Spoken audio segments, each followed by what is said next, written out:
The Irene Dunne, Fred MacMurray Show. Starring Irene Dunne as Susan and Fred MacMurray as George. Together in a gay, new, exciting comedy adventure, Bright Star.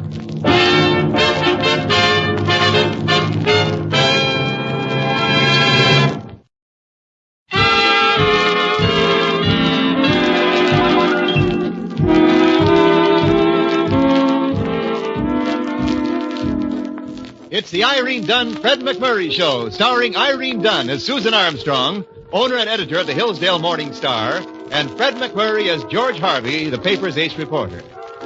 And tonight we find Fred and Irene, that is George and Susan, spending a quiet evening in the... Wait a minute, something's going on here.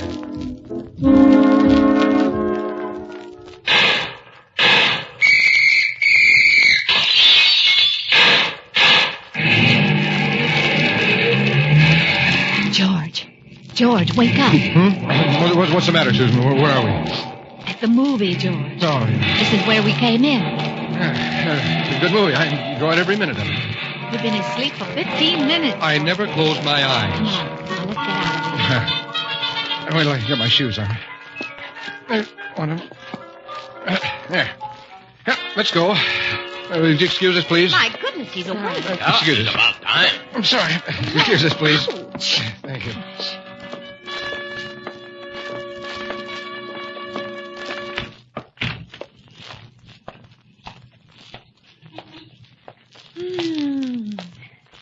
Isn't it a wonderful night, George? Yeah. What did you say, Susan? I just commented that it was a nice evening. Oh, sorry. I was checking to see if I had my own shoes on. Oh, dear. Well, so much for romance. You know, I really enjoyed the first half of that double feature. I will admit I did relax a little during the second feature. You could hear you relaxing all over the theater. I never snore. I just breathe heavily. George, you were breathing so heavily, no one could hear the gangsters shooting each other. A gangster picture? I thought it was about a boy and a dog. Oh, George. Oh, wait a minute. I want to look in this window. No, jewelry. That first film was nice, though, wasn't it? And that married couple in it sort of made me think of you and me, Susan. Except that we're not married, of course. Well, how clever of you to notice. Huh? I mean, clever of you to notice the resemblance. Oh. The way they always understood each other. Basically, I thought the man was pretty much like me. I mean, he knew how to handle women. You always phrase things so delicately, George. Handle women. You make them sound like crates. Mark this side up. Well, some women are more like crates than others, of course. Thanks very much. But take you, Susan. You're more like a delicate violin, capable of beautiful music, when the bow is in the hands of a master. Someone who understands women. That's the idea, yes. George and his magic violin.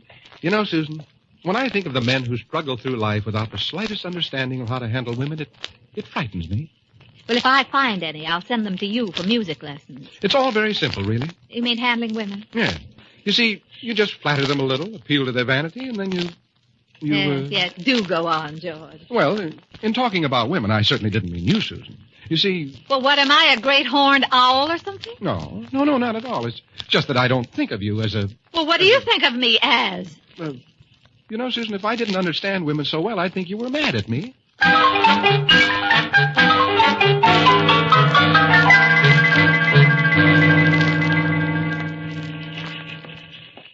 Good morning, Sammy. How are you this bright and shining morning? Hi, Mr. Harvey.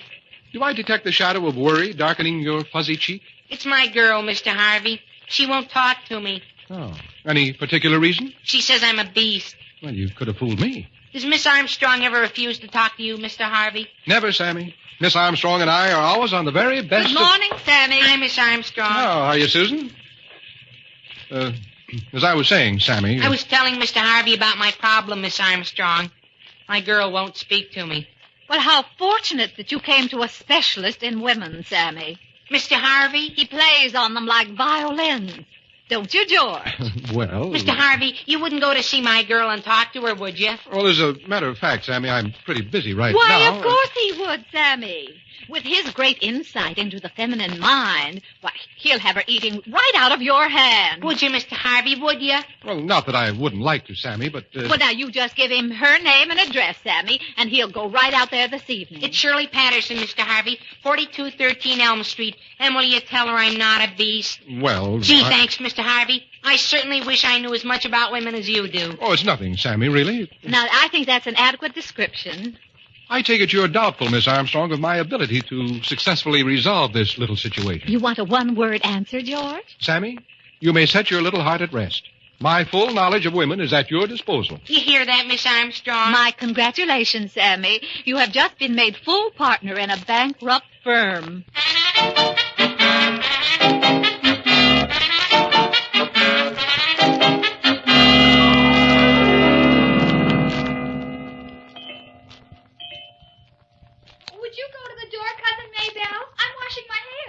Will, Cousin Shirley. Oh, and if it's Sammy Blair, I don't want to speak to him. He's a beast. I'll tell him. Good evening. Well, aren't you the tall one? Won't you come in? Thank you. I was looking for Miss Patterson. Well, you certainly found her, you tall, lean bloodhound, you. You mean you're Miss Patterson? Mm-hmm. But my friends all call me Shug.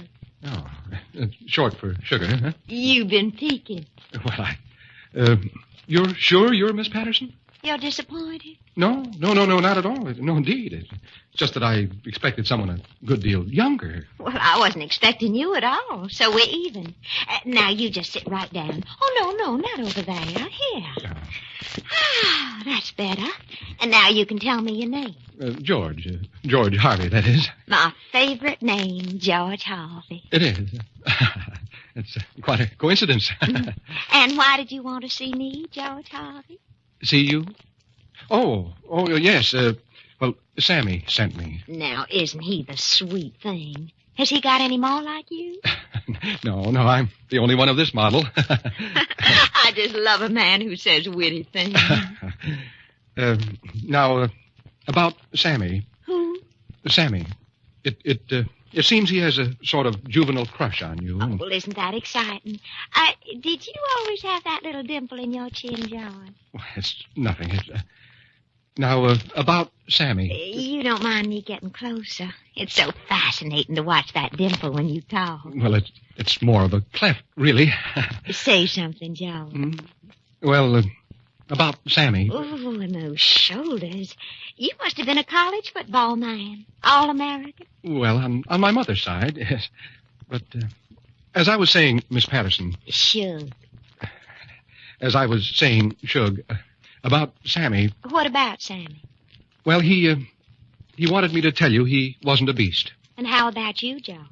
Me? Are you an utterly ruthless beast of prey? Why, no, not at all. No, siree. Well, I hope you don't mind my asking, because I never go out with anyone who's just not a perfect gentleman. You are for sure? Oh, positively. Good. Then I'll get my hat and coat and be right with you. But Sammy, you'll never believe I'm doing this for your own good.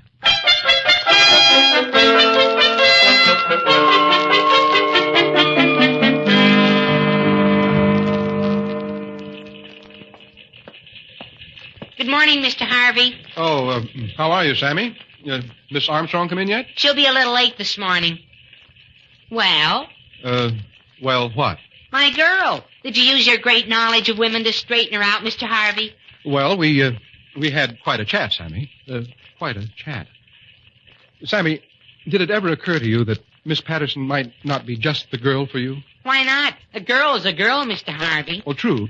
But, you see, Sammy, Miss Patterson is a little too, well, how will I put it? Up late last night, Mr. Harvey? Well, as a matter of fact, I was, Sammy. You see, Miss Patterson wanted to... Mr. Harvey. Now, wait, Sammy. And I thought I could trust you. Don't jump at conclusions, Sammy. I should have learned from history. From history? My old Standish. He sent John Alden to ask for Priscilla's hand because he trusted him. Now, wait, Miles. I mean, Sammy, this whole thing is silly. It's just Take her, Mr. Harvey. But the next time you come to me for a loan before payday... No dice, huh? Huh? This kid is a monster.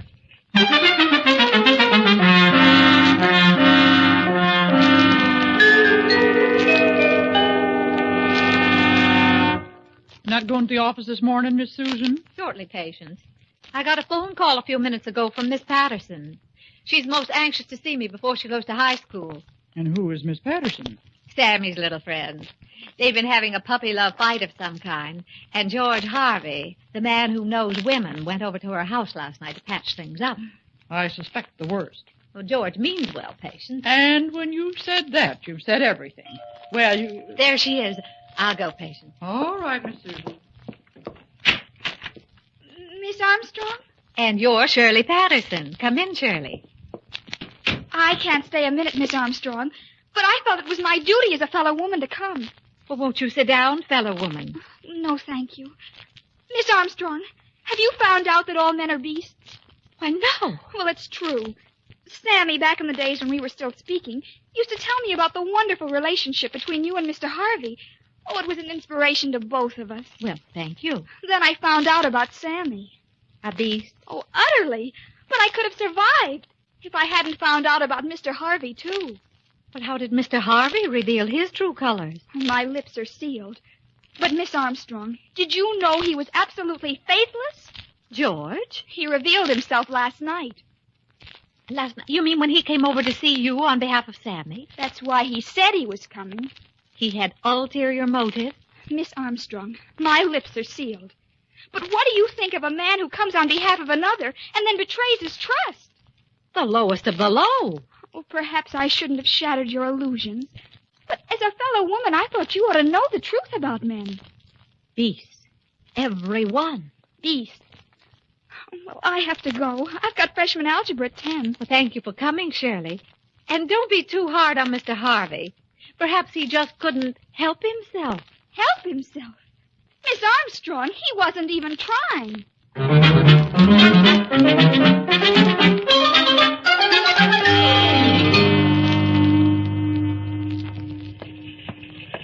Good morning, George. What?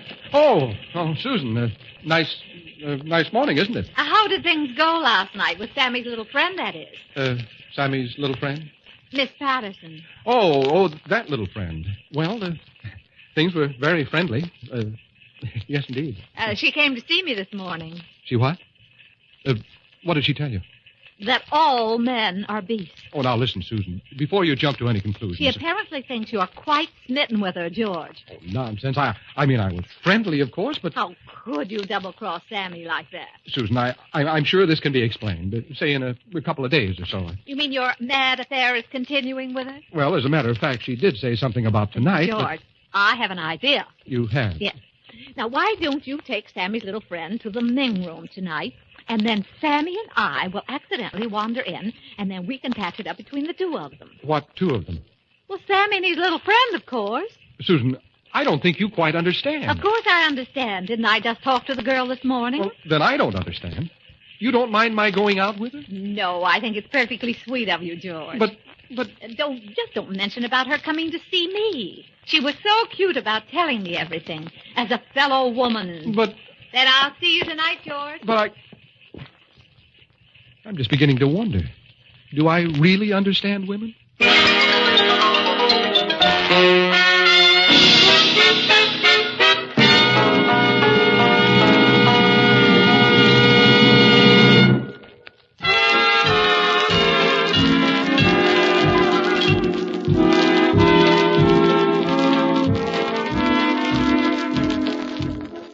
And now back to our two stars, Irene Dunne and Fred MacMurray, and the second act of our story.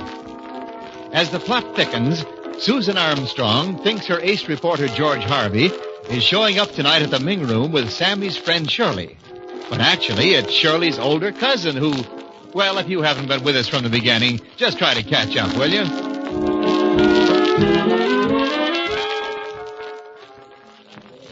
Don't you just love soft lights and sweet music, Georgie? What? Oh, yes, swell. George Harvey, I don't believe you're listening to a single word I say. Of course I am, Shug. I was just looking around to see who's here, that's all. Expecting someone? No, I was just looking, that's all. Well, you're just about the jumpiest boy I ever went out with. Would you excuse me while I powder my nose? Oh, sure, of course. Take all the time you want. Now, don't you jump away from me. I should never have come here in the first place. Susan, I should have said. Susan, you're a woman and I'm a man. And if you... Why, George Harvey. Susan! Well, imagine seeing you here. Hi, Mr. Harvey. Well, Sammy, just like old times, huh? I persuaded Sammy to come out to dinner with me, to forget his troubles. Are you alone, George? Alone? Sure. Well, I mean, not exactly. Well, then you don't mind if we join you. I'd rather not, Miss Armstrong.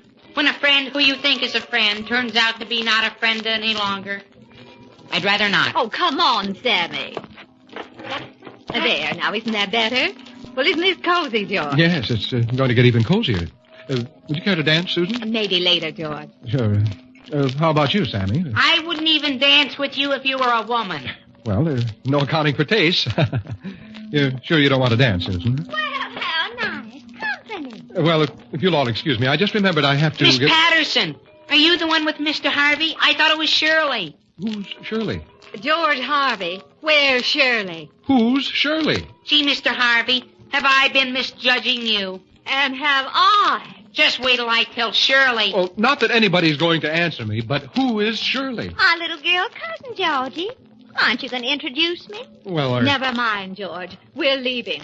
Come on, Sammy. Sure. Gee, Mr. Harvey, I think you're swell. Oh, thanks, Sammy. And if you want to know what I think, George Harvey, Shall we dance? I'd rather die. Come, Sammy. Sure, Miss Armstrong. Well, now, what brought that on, Georgie? And just this morning, she was so understanding.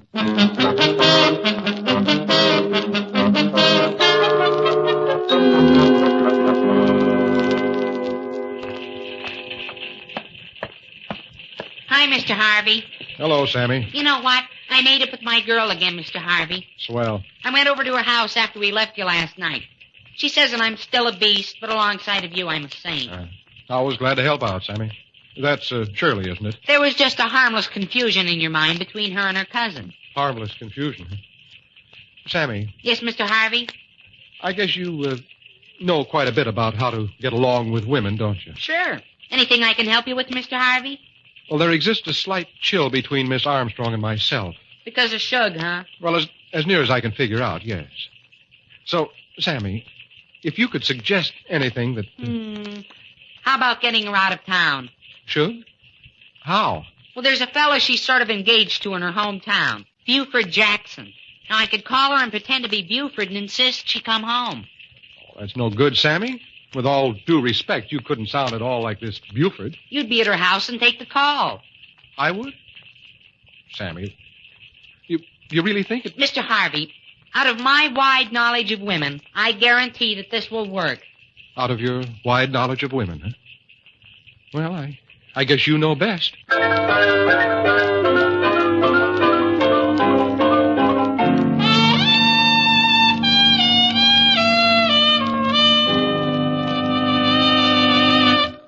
Going home soon, Miss Armstrong?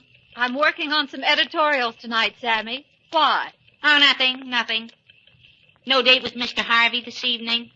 I rather imagine that Mr. Harvey is busy cementing relationships between the North and the South. You misjudge him, Miss Armstrong. You mean he's worse than I think he is? A heart of gold.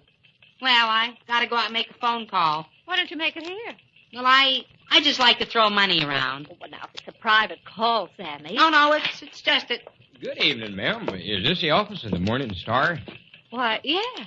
Buford Jackson, your servant, ma'am. Buford Jackson? Is there a George Harvey working in this establishment? Well, yes, Mr. Jackson. Laying my cards right on the table, ma'am. I received a telegram from my little cousin Shirley telling me that my fiancée was running around with this George Harvey. My aim, ma'am, my aim is satisfaction. Oh, dear. Just how good is your aim? Best in the country.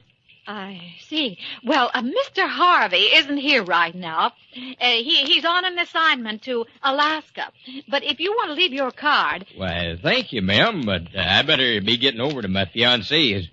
But if that Mr. Harvey should return from Alaska... Yes? I can't describe it to you, ma'am. I'm just too tender-hearted. Oh, dear.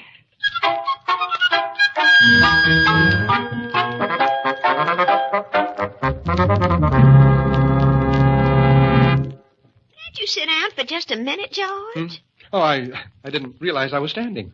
I've seen some jumpy little old boys in my time, but never anything like you. Here, sit down beside me, Georgie. Sure. Would you mind moving over so I could sit next to the phone? You expecting a call? Well, you know what the air raid wardens say. In case of an attack, always be close to a phone. You sit right down, Georgie, and talk to me so I can watch the exciting way your little old Adam's apple bobs up and down.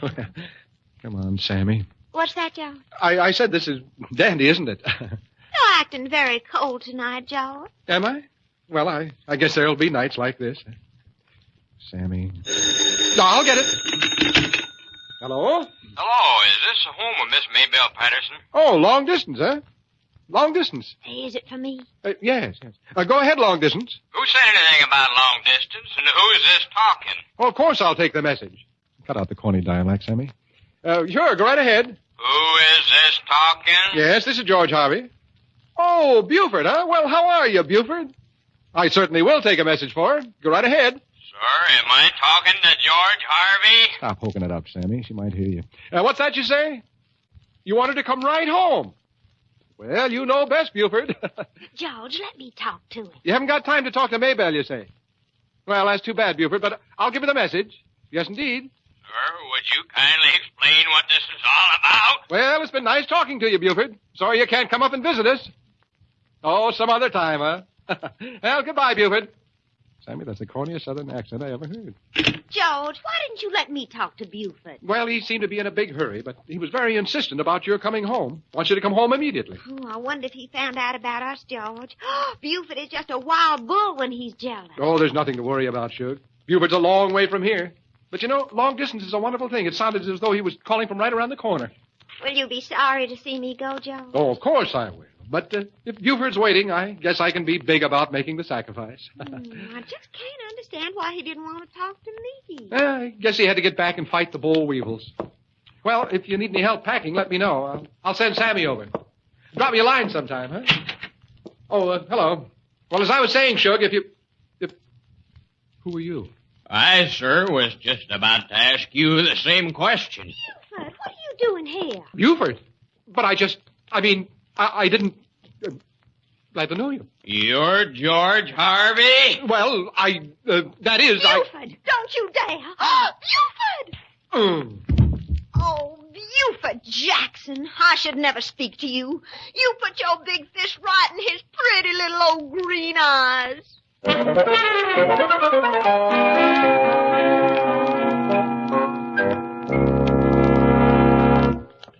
Mr. Harvey here, Sammy? I've been looking all over for him. He's lying down on the couch in your office, Miss Armstrong, with an ice bag over his eyes. Is he conscious? I think so. Sometimes with Mr. Harvey, it's pretty hard to tell. Yes, I know.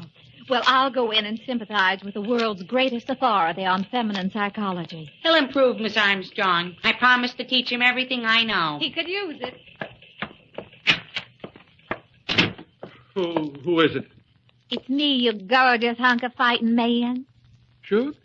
Now, don't take that ice bag off your tired little old eyes, Georgie. I'll just sit here and stroke your cute little old bony forehead. Well, I wouldn't, Shug. You see, this is Miss Armstrong's office, and if she comes in here and sees us, she might not... Oh, it's better that way, Honeysuckle Blossom. Then you'll just have to choose between us, once and for all. But, Shug, you've got to go back home with Buford. How can I go home with Buford after I've been out with you? Look, all you have to do is go down to the bus terminal. The rest is easy. Georgie, I'm a woman, and you're a man. That's not the right way to look at it, Shug. Oh, take off that ice bag, Georgie. Gaze into my violet eyes and then tell me, which of us do you choose, you little old fighting fool, you? Well, George. Susan. Oh, George. Of all the low, sneaky, underhanded tricks... I've seen yourself. You were turning pale right under the ice bag. Well, all I have to say, Susan, is that if... Of course, I knew all the time that it was you. Oh, you did? Of course I did. Susan, you don't actually think that George Harvey would be fooled by a mere woman, do you? Yes. Well, I was just asking, that's all. Just asking. Oh, George.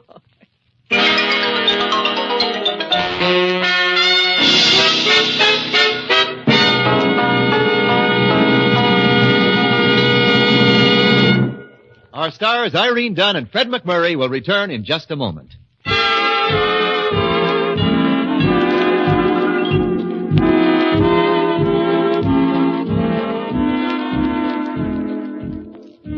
course, you have to admit, Susan, that the whole thing arose from a perfectly natural mistake. What mistake?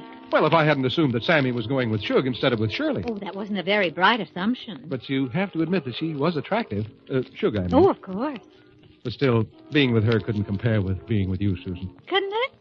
Her eyes didn't compare. Her voice didn't compare. Her hair. Oh, you're sweet, George. How did this compare?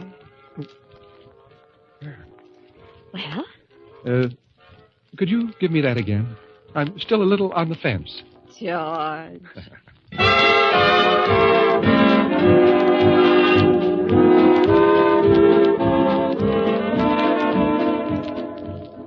Irene Dunne and Fred MacMurray will be back next week in another exciting comedy adventure in the gay new series, Bright Star. This is Wendell Niles inviting you to join us then.